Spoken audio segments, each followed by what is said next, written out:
từng này mùa đông nông đại sông châu qua nghe mà đai chỉ nhìn là miền con ơi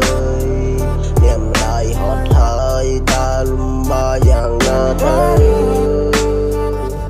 sorry mom sorry dad sorry mom sorry dad đường càng ngon đại con thoát vờ